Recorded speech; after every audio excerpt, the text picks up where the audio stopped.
Thank you for staying with us. You're welcome. Yeah. Let's talk about the public-private partnership when it comes to TVET training. I do understand that for higher institutions of higher learning, for institutions of higher learning rather, the government through the Ministry of Education had mentioned that for now they'll not be offering scholarships for students, to students who are joining public institutions. What is the relationship between the public and private sector in the TVET industry? Because that's another issue to explore, and the contribution of the private sector into the skill-based training in the country. Okay. Yeah.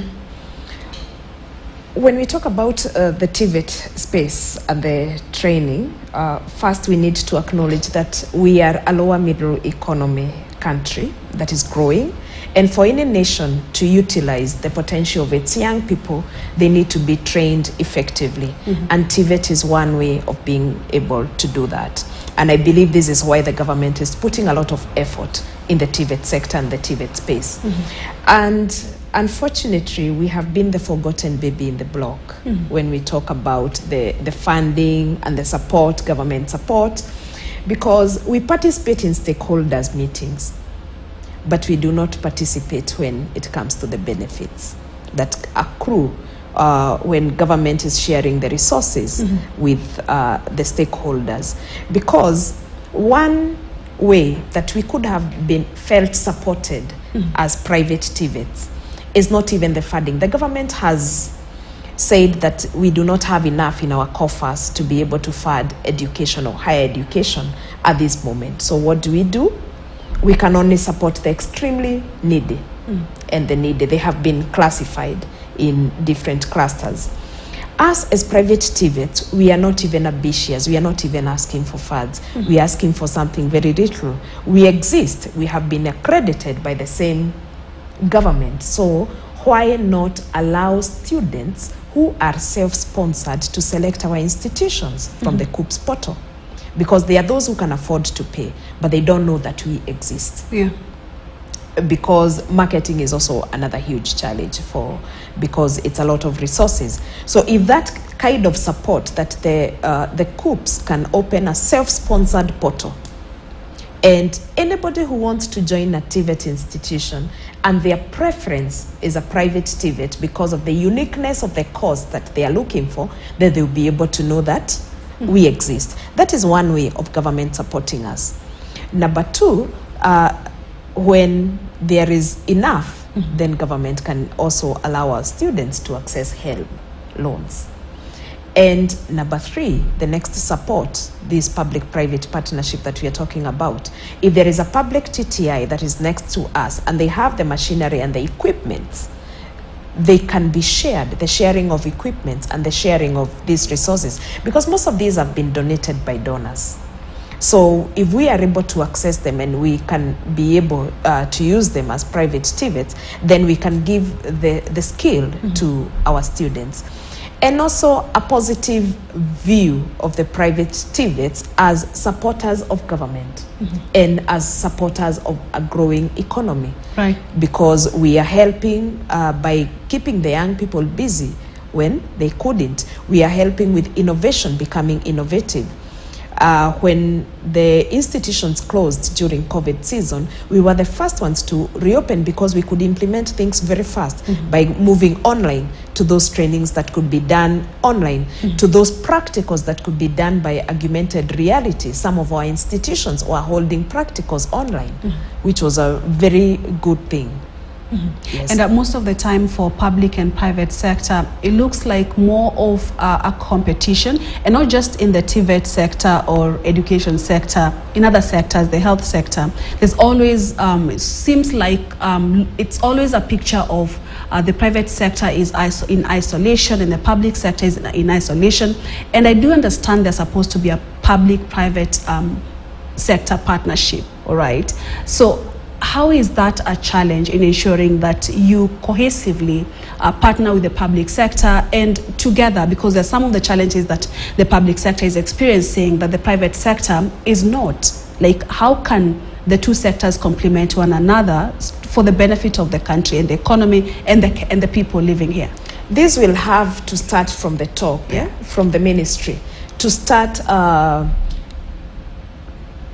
seeing us as contributors or as educationists in the country, but not as the private sector, and that is the TVET sector. And actually, our TVET authority has been very good at this. They have actually supported us 100%. Even when we came to the reopening of the TVET institution, the TVET authority lobbied for us through the then principal secretary for us to be trained equally, like the public TTIs. So our authority or our regulator has been a great supporter of us as TVET institutions, and also as public and private, including the support is even showing up during our graduations, showing up during our meetings, so that we can give the public confidence that if government is participating in this, then that means this is a good thing, because we have always thought that the side of the government is always the right, which is okay, but if we can support the private investors also on equal measure, we can be able to grow faster as a nation. Yeah. Yes. All right. And speaking of supporting the private sector, as we speak, we already have a program that has been launched, and so majorly is the public sector that is involved, if I am not wrong. So how would the private sector probably have, how can the government approach and engage the private sector so that it's all an inclusive approach and affair?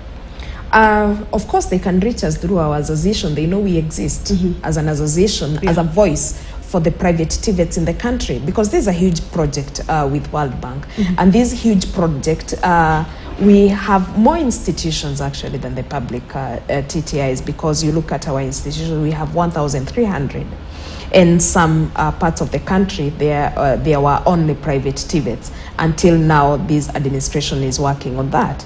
So if we got this and said, this is for the purpose of developing a population of expertise in the TVET sector, or a population with skill, and not seeing this as this is a public project. It's a project for East Africa to develop our youth, because all these nations are developing nations, and the focus for any developing nation should be in their youthful population. So if they viewed the project that way, then they'll be able to support even the students who are in the private TVETs, the students who are in the private institutions, on equal measure like the students who are in the public TTIs. Yes. Yeah, and we've come a long way as a country as far as TVET training and institutions are concerned. Let's talk about maybe some of the milestones that we've been able to achieve as we move forward, and what is left, so that we are again at par, and we encourage the students and parents at home to just have a perception that it's okay to get the training, the skills training, and not to go to the university, or even do both. Yes. Yeah. As a nation, we are not where we were in 2010. Yeah. In 2013, we got the TVET Act, which was operationalized. It is yet to be reviewed. Then we got a body called CDAC that handles our curriculums, the CDAC Council for Curriculums and Examinations. As private TVETs, we have been able to be recognized by government. It was a space that we really fought for, even to be called for the stakeholders meetings, even to be consulted, even to be involved, even in the policy writing and all that. So we can say we are not where we used to be. We are somewhere. Then when it comes to comparison with other nations, I think the best we can learn from nations that do best with education. One of the nations is Finland, and another nation is Germany. And if we can be able to implement the dual system or cooperative kind of training, where a student learns 3 months in the institution, then 2 months or 3 months in the industry, then comes back like that. And these projects, these programs Akoda was building in Germany, where the student learns that way, and it has worked well for them. So we don't need to reinvent the wheel, and that is what as a nation we are trying to get and to implement, so that our students, we stop having this notion of half-baked graduates without a proper definition of who is a full-baked graduate. If we can get the support from the industry, and if government can give the industry some incentives for them to be able to do that, then we will be able to produce a fully baked student by the time they are done with their course.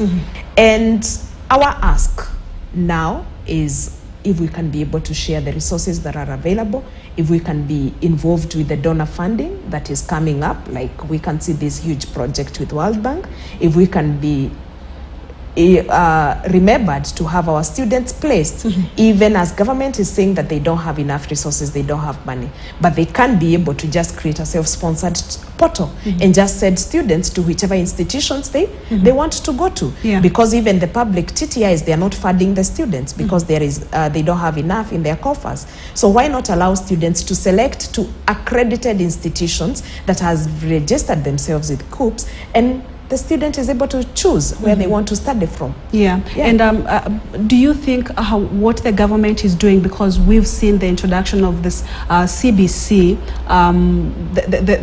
the working group, task force rather on education, did issue its recommendations to the president, and skills were repetitive in that particular document. So how again can this skill-based education be incorporated even to other institutions rather than just the TVET institutions? Actually, that is now the CBET training. We were actually the first ones to start CBET. It's only that now CBC is a concern because it's basic education. And it's a good thing, because even as our youth, I know they are in a generation that they are so scared of their lives because they think they'll be competing with robots, artificial intelligence and all that. But there is a part that only human interaction is able to do. And those skills become very relevant and very necessary for everybody. And this is what we said when we were starting this conversation, that when you're doing your TVET training, it's a skill, it's hands-on, it's your competence. What are you competent at? What can you do extremely well with your hands? So this kind of proper training is what will help our young people to become experts in their own way. Even if you're just a slab maker, you're an expert slab maker. If you're a masonry, you're an expert in that. If you're an electrician, you're an expert in that. If you're a baker, you're an expert baker. If you're a tailor, you're an expert tailor. And the main issue, what you said when we were starting the conversation, was on the awareness amongst the education stakeholders themselves, the parents and the students. So what level of awareness is needed so that TVET or skill training is also viewed as actually even more important than just having the papers? And I first start with thanking the Standard Group. You've been our champion without request.